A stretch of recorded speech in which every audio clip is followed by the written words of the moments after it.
Salam pendidikan nasional untuk ibu bapak, wali murid, keluarga pendidik, dan seluruh anak-anak semuanya. Ada beberapa yang menjadi catatan dalam dunia pendidikan, karena Indonesia akan maju bila mana pendidikan itu diangkat menjadi maha penting. Kalau masih penting, berarti perlu ditingkatkan menjadi maha penting. Walaupun ada beberapa hal yang masih dalam proses penyesuaian harapan dan tujuan baik dari adanya kurikulum merdeka ini. Kita ingat ada visi misi, misalnya terwujudnya lembaga pendidikan dan pelatihan yang mampu mencetak lulusan berakhlak mulia, kompeten, berwawasan lingkungan, mampu bersaing di dunia kerja, perguruan tinggi, serta menciptakan lapangan kerja. Dilanjutkan dengan misi meningkatkan kemitraan dengan dunia usaha, dunia industri, mencetak lulusan yang terampil, mencetak lulusan yang peduli terhadap pelestarian lingkungan hidup, mencetak lulusan yang mampu bersaing di dunia kerja dan perguruan tinggi, menciptakan lulusan yang mampu menciptakan lapangan kerja di lingkungan kompetitif global, serta menjadikan manusia yang beriman dan berakhlak. Itu adalah beberapa misi-misi yang banyak dituliskan di sekolah-sekolah dunia kita. Tetapi kurikulum merdeka menjanjikan semuanya menjadi lebih baik. Tujuan-tujuan itu menuju ke arah kenyataan.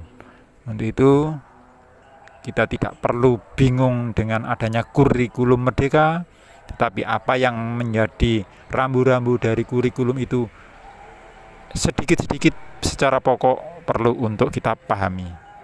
Untuk itu selamat mengikuti penjelasan berikut. Terima kasih. Depan seperti apa yang mereka perlukan, yang mereka inginkan, yang lebih etis, yang lebih sustainable, yang lebih adil gitu. Makanya karena itu yang diperlukan daya nalar.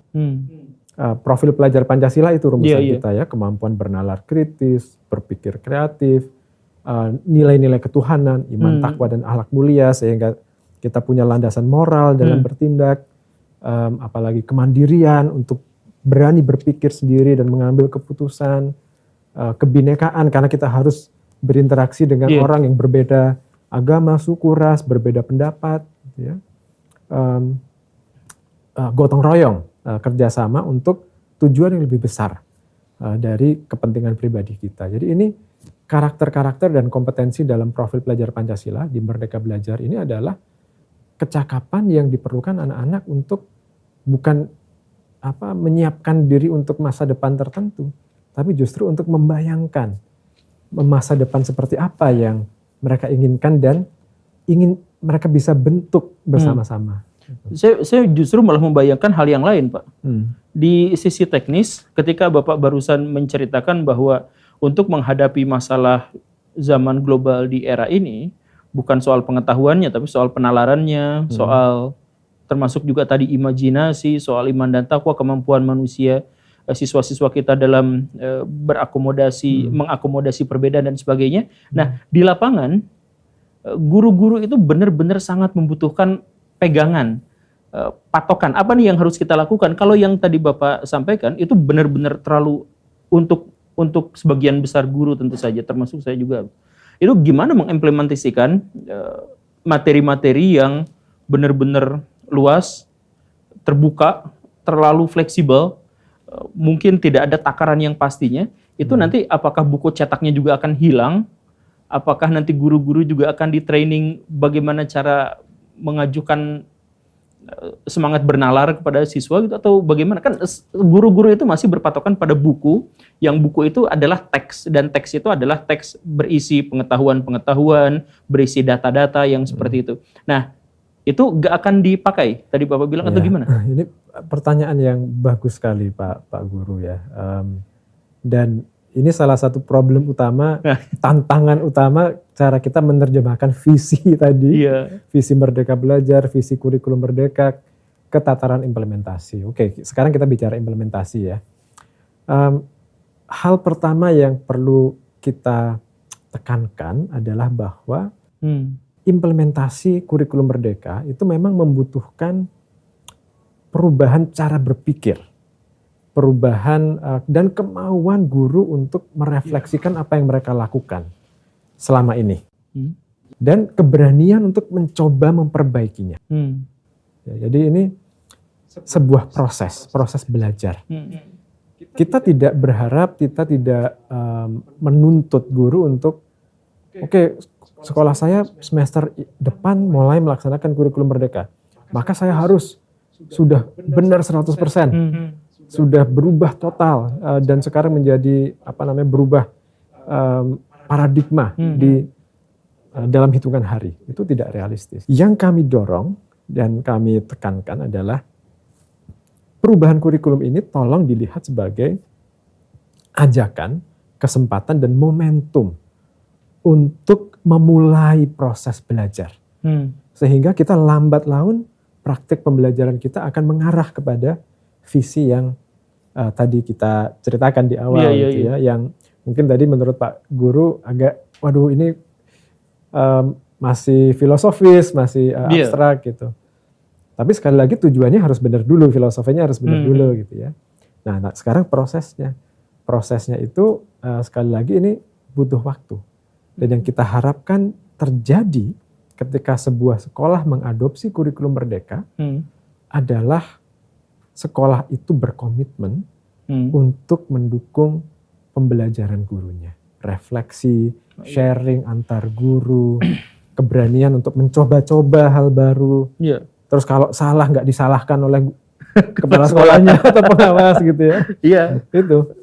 Ini catatan ya buat semuanya bahwa guru-guru sekarang kita menghadapi sebuah masalah yang sebenarnya sangat besar untuk kebanyakan masyarakat Indonesia dengan budaya yang seperti ini. Jadi budaya masyarakat kita itu, saya tidak bisa mengeneralisir sebenarnya, tetapi yang terlihat di lapangan itu adalah bahwa guru-guru itu menunggu ada orang yang berinisiatif. Ada orang yang berinisiatif, ini bagaimana nih, baru mereka kemudian mempertimbangkan apakah ikut atau enggak. Jadi ketika kurikulum Merdeka dan Merdeka Belajar itu mempersilahkan kita untuk bebas, berkreasi, berinovasi di sekolah masing-masing, banyak guru yang malah jadi bingung, waduh nanti takarannya bagaimana, nanti apa yang harus saya lakukan. Saya pernah berbincang dengan salah seorang kepala sekolah yang saya kenal. Ini gimana cara mengimplementasikan kurikulum ini? Ya ini mah saya serahkan aja kepada pengawas nanti kayak gimana, soalnya kita ikut-ikutan aja gitu. Ya karena memang saking di dunia lapangan guru-guru dan kepala sekolah itu menunggu inisiatif, menunggu inisiator, ada orang yang melakukan seperti ini. Tapi tidak ya, berarti bahkan sampai tingkat satuan sekolah itu dipersilahkan untuk menjadi fleksibel dalam secara materi dan ya seperti itu ya. Betul sekali. Sekali lagi kita tidak berharap kemudian semua bisa melakukan ini di awal. Tapi Pak Guru betul, ada sekolah-sekolah yang masih menunggu arahan, instruksi dan tidak mengejutkan sebenarnya. Karena puluhan tahun kan guru kepala sekolah itu diposisikan sebagai pelaksana saja. Ya sudah mulai disebut sebagai profesional sejak Undang-Undang Guru Dosen. Tapi perlakuannya dari pengambil kebijakan yang sebelum-sebelumnya itu seolah-olah guru dan kepala sekolah ya tinggal melaksanakan saja. Nah, ini filosofi yang berbeda dengan kurikulum Merdeka dan Merdeka Belajar. Di filosofi kita adalah kita harus mulai memberi kepercayaan yang besar kepada guru, kepala sekolah sebagai pendidik. Karena itu kita memberi banyak fleksibilitas, ruang untuk berinovasi tadi. Kita tidak bisa lagi berasumsi bahwa kita bikin regulasi kurikulum yang sedemikian rigidnya, yang sedemikian step by stepnya, sehingga semua guru di Indonesia tinggal mengikuti langkah-langkahnya. Kalau dulu kan gitu ya, formatnya ditentukan, detail sekali, langkah-langkahnya seperti apa. Di kurikulum Merdeka yang kita tentukan secara regulasi itu prinsip-prinsipnya. Oke. Tapi mungkin poin terakhir terkait dengan ini, tentu kita sadar bahwa ini proses belajar dan butuh sumber belajar. Makanya kita di Kemendikbudristek menyediakan banyak sekali materi pelatihan, buku-buku teks yang lebih bagus, contoh-contoh modul ajar yang bisa bebas diunduh dan digunakan oleh sekolah. Sebagian besar ada di website kurikulum.kemdikbud.go.id. Catat. Dan juga di platform Merdeka Mengajar yang bisa diakses oleh guru secara gratis. Nah, buku teksnya ini Pak Guru tadi menggarisbawahi, menyoroti buku teks karena memang ini yang paling dipegang oleh guru ya. Andalan. Nah, kita sekarang dalam merancang buku teks kurikulum Merdeka juga menggunakan filosofi yang sama. Buku teks itu bukan instrumen untuk menyampaikan sebanyak mungkin materi pada anak. Buku teks itu adalah alat yang memantik guru untuk menerapkan pembelajaran yang aktif. Jadi materinya lebih sedikit.